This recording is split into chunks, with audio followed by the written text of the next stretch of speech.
Start the shot like this, just me into my phone. It's April 16th, and we're in the garden. I wanted to give you a tour. Often you see these videos, and you're like, I don't know where he's standing in relation to the garden. So let me show you from the entrance. So follow me through the gate. Follow me. Oh, hey, didn't see you there. We're looking at the garden. And so we come in, we've talked about the terraces and how we slow, spread, and sink water across the landscape. But here's the top terrace. So we'll descend down the hill and we'll see what's up.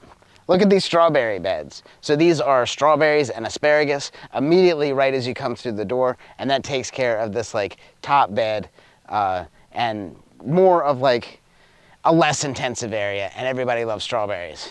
Over here, we have some beds, and this is all like designed through like companion planting, permaculture, water harvesting, and then like square foot gardening, just on a very broad scale. So we can have all these plants planted at like the right proportions, and that keeps down on the weeding that we have to do. There's no such thing as weeds, just indicators of like soil content, moisture, and history. But for intents and purposes, weeds are plants that we don't want to be growing. So we've got broccoli, we've got celery, we've got some eggplants that are going to go here. They're in the greenhouse, they're nothing there yet.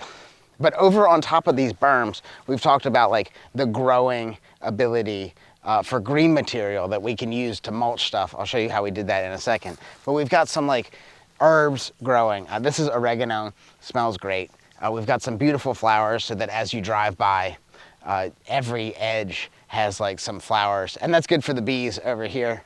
But it's really growing green biomass that we can cut, chop and drop, and use to mulch things, like I'll show you down here later.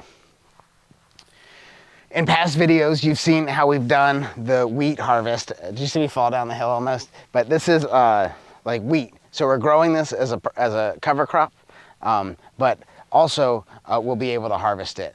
So it's green material, conditioning the soil, giving us bread, giving us pizza, giving us pasta. But we've also got peas growing in here, which is a nitrogen fixing plant. So we're adding some nitrogen from the air and the surrounding, and we're condensing it near the plants that we want to grow. Then when we cut the peas, it gives like a more bountiful harvest without having to do like fossil fuel inputs. In our survival classes, we talk about edible plants. There's 4,000 species of grass. They're all edible. No, we're not swallowing them, we're just sucking the nutrients, and it tastes good. Get some sugars out the deal. We've done some spinach in this bed.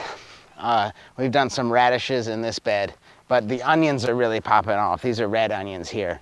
I think we did some wildflowers here.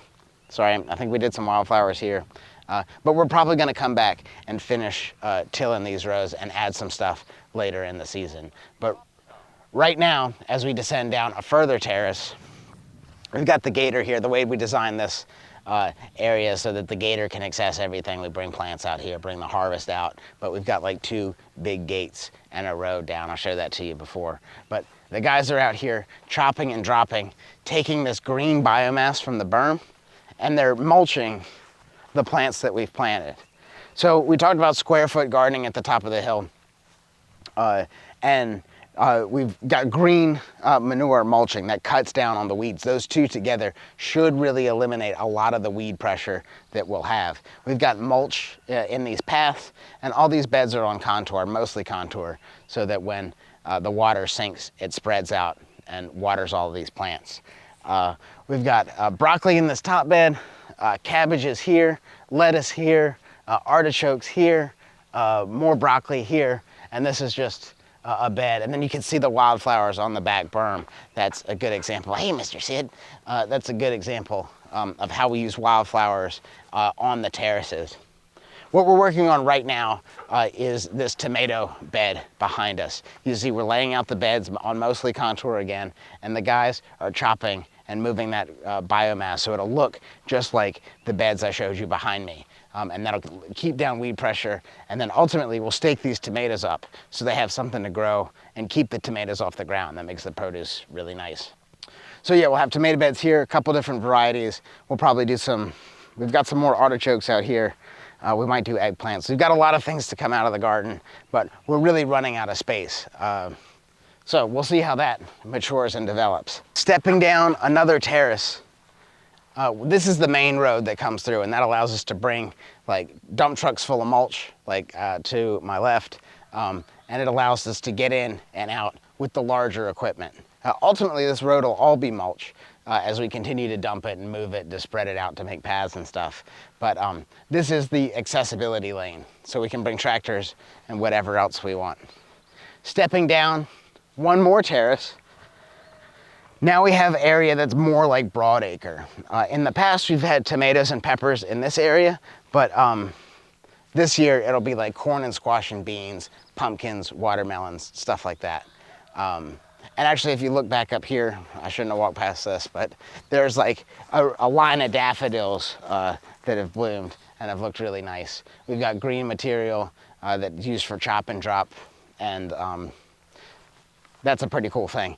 And I'm not gonna walk you down there, but we have another terrace that we're still, so we started intensively gardening up at the top of the hill, and this is like the less worked area. So the bed down there is just cover cropped so that in time, it'll be a better bed. The soil will have changed through like biodynamic farming methods. Before I let you go, I wanna show you like a small food forest example that we have in this market garden. Now, you know, the forest handles itself through fertilization, and one of the ways that pioneer species take over fields is by using locust trees. This is something that in this area you should be really familiar with, but the locust tree is just like the peas we talked about in the wheat and peas up there. This is a pea family plant, and so if we chop the sides, we're releasing nitrogen from the tree, and we're fertilizing the plants that we want to grow. In this case, we've got a lot of Jerusalem artichoke. If you look through there, it'll like pop out to you. Also some berry bushes towards the back. But this is a little bit of a food forest example. Why did we do this here?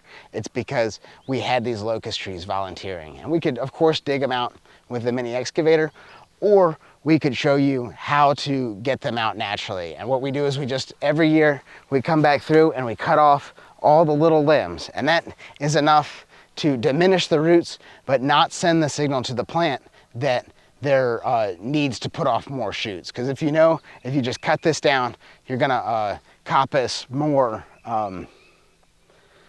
trees, and they take over. That's the way that they take over. That's the way that their like natural progression is from moving from the forest to the landscape. These fall down on their own in nature, but only after you have taller canopy trees that block the shade. And so that's why they're called a pioneer species. So again, this is April 2024, and this is the spring garden progression. Still a lot more to go, and check back for the summer. I'm just really proud of what we're doing. SustainableHomestead.com.